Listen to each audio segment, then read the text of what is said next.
नमस्कार। भगवान श्री राम जी के चरणों में मेरा सादर प्रणाम। मेरा नाम साहिल सिंह है। मैं कक्षा 11वीं का मैं छात्र हूँ।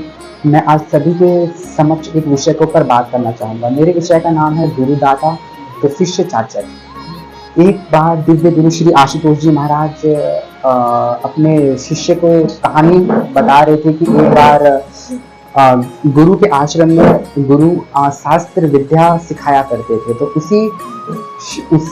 उसी आश्रम में एक शिष्य काफी ज्यादा ही चतुर और चालाक था। और वो चतुरता के कारण उस अपने गुरु से उसने शास्त्र विद्या का ज्ञान प्राप्त कर लिया और ज्ञान उसने अर्जित कर लिया। तो कुछ समय पश्चात ज्ञान अर्जित करने के बाद वो उस ज्ञान का गलत इस्तेमाल करने लगा।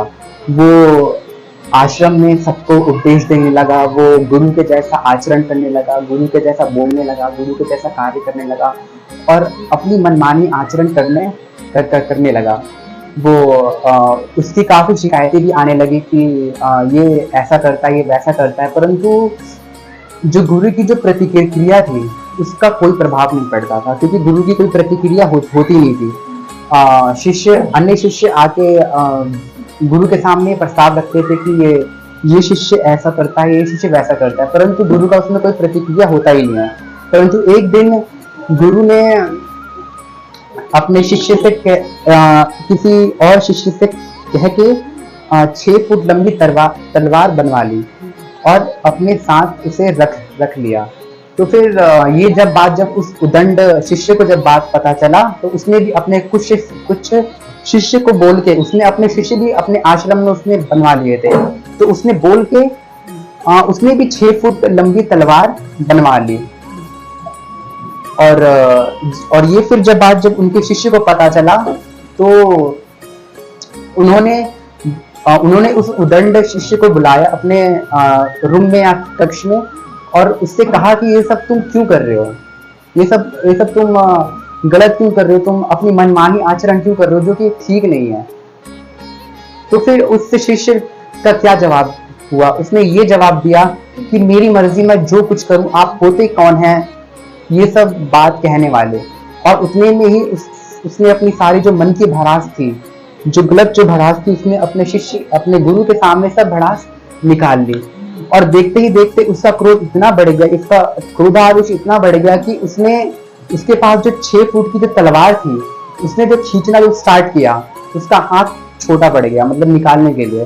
तो इतने में ही गुरु ने अपनी तलवार निकाल के उसी गर्दन पे रख दी।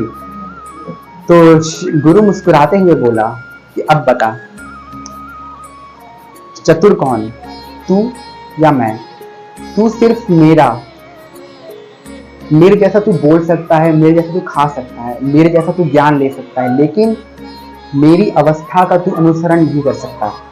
प्रिय साधकों, इस कहानी से हमें यही शिक्षा मिलती है कि हम गुरु के आचरण का अनुसरण करें, ना कि उनके खान पान के तरीके का। और आचरण उसका अर्जित भी कर लेते हैं तो उसका गलत उपयोग ना करें, क्योंकि आपके पास सत्य चीज भी है, तो अगर आपने उसका गलत उपयोग कर लिया तो वो सत्य चीज भी वो गलत में कन्वर्ट हो जाएगी, वो सत्य चीज भी गलत में परिवर्तन हो जाएगी। जिस प्रकार